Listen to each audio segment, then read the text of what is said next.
Welcome back to my channel. నేనండి మీ సుహారిక భాగ్యాల.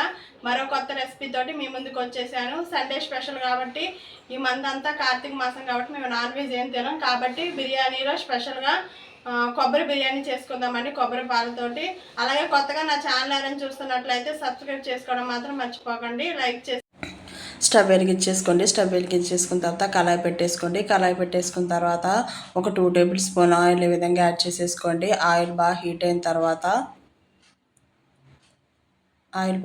తర్వాత యాలకులు, చెక్క, లవంగాలు కూడా యాడ్ చేసుకోండి. అలాగే సన్నగా కట్ చేసి పెట్టుకున్న ఉల్లిపాయలు ఒక 2, అలాగే 2 పచ్చిమిర్చి కూడా అందులో యాడ్ చేసుకొని ఇలా మిక్స్ చేసుకున్న తర్వాత ఉల్లిపాయలంతా మగ్గిపోవాలి. గోల్డెన్ కలర్ వచ్చే విధంగా మగ్గిపోయిన తర్వాత ఉల్లిపాయలు మగ్గిపోయింది. 1 టేబుల్ స్పూన్ అల్లం వెల్లుల్లి పేస్ట్ యాడ్ చేసుకోండి. అల్లం వెల్లుల్లి పేస్ట్ యాడ్ చేసుకొని మొత్తం పచ్చివాసన పోయే విధంగా మిక్స్ చేసేసుకోండి. 1/2 టేబుల్ స్పూన్ పసుపు కూడా యాడ్ చేసుకొని మొత్తం అంతా విధంగా మిక్స్ చేసేసుకోండి.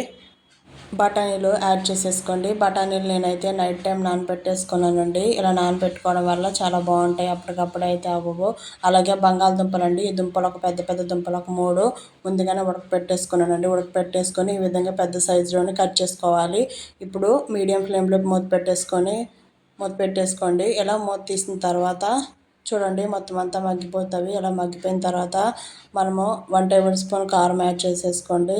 ఇలా కారం యాడ్ చేసుకున్న తర్వాత 1 టేబుల్ స్పూన్ సాల్ట్ కూడా యాడ్ చేసేసుకోండి. యాడ్ చేసుకొని మొత్తం అంతా కూడా విధంగా మిక్స్ చేసేసుకోండి. ఒక పెద్ద సైజు టమాటాలు ఒక 2 తీసుకోండి. ఆ 2 టమాటాలని ఈ విధంగా మిక్సీ జార్లో పట్టేసుకొని పేస్ట్ లాగా పట్టేసుకొని ఈ విధంగా కర్రీలోకి యాడ్ చేసేసుకోండి. ఇలా యాడ్ చేసుకున్న తర్వాత మొత్తం అంతా మిక్స్ చేసుకొని 10 to 20 మినిట్స్ పాటు మీడియం ఫ్లేమ్లో ఇలా మూత పెట్టేసుకోండి. ఇలా మూత పెట్టేసుకున్న తర్వాత ఇలా ఆయిల్ అంతా పైకి తేలిపోతుంది. పైకి తేలిపోయిన తర్వాత 1 గ్లాసు వాటర్ కూడా యాడ్ చేసేసుకోండి. 10 to 20 మినిట్స్ పాటు ఇలా మీడియం ఫ్లేమ్లో కుక్ చేసేసుకోండి. చూడండి బఠానీ కర్రీ రెడీ అండి, ఆలు బఠానీ కర్రీ. అలాగే 1 table spoon garam masala add చేసుకోండి. కొత్తిమీర కూడా గార్నిష్ చేసుకొని మొత్తం అంతా ఇలా మిక్స్ చేసేసుకోండి.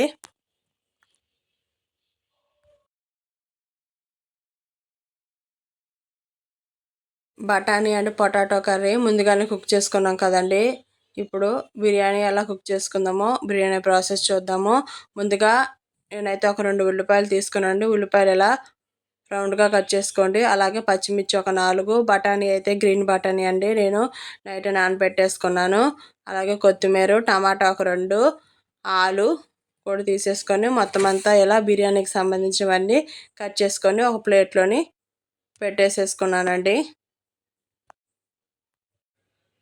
అలాగే బిర్యానీకి సంబంధించిన హోల్ గరం మసాలా అన్నీ కూడా ఒక ప్లేట్లోకి ఈ విధంగా తీసేసుకున్నాను.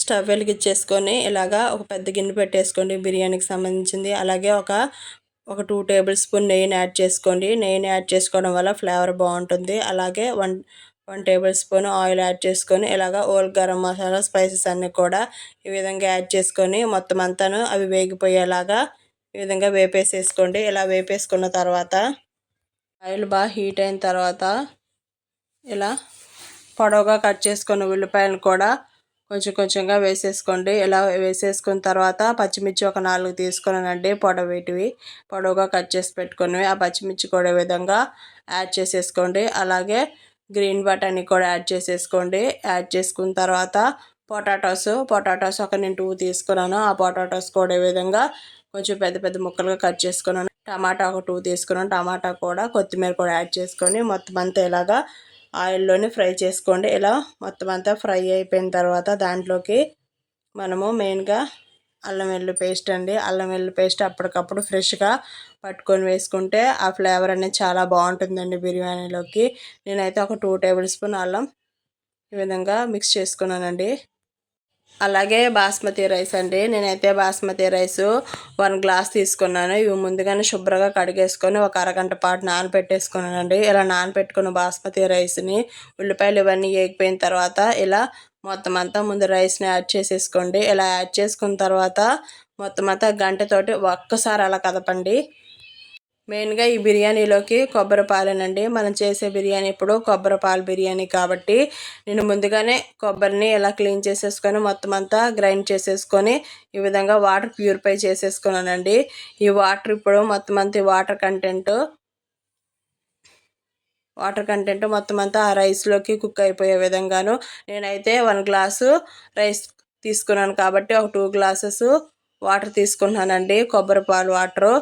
ఈ విధంగా మొత్తం అంతాను ఒకసారి ఇలా మిక్స్ చేసేసుకోండి. ఇలా మిక్స్ చేసుకున్న తర్వాత ఎక్కువగా తిప్పకూడదు, ఎందుకంటే రైస్ అనేది విరిగిపోతుంది, బాస్మతి రైస్ కాబట్టి.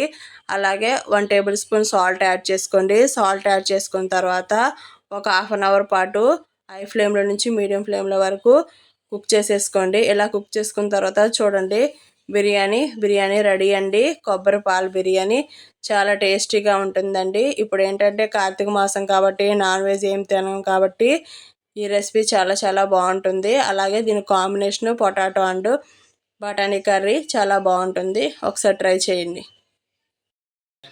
బిర్యానీ రెడీ అండి.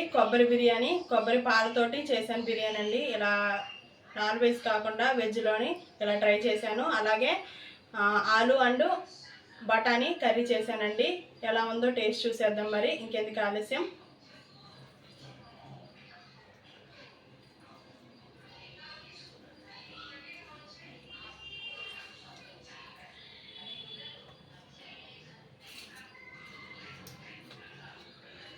టేస్ట్ అయితే చాలా బాగుందండి. ఎందుకంటే ఇప్పుడు కార్తీక మాసంలో కాబట్టి ఇలాంటి అందరూ వెజ్ ఐటెం ఎక్కువ తింటారు. ఒకసారి ఈ కొబ్బరి పాల బిర్యానీ ట్రై చేయండి. కర్రీ కూడా చాలా చాలా బాగుంది.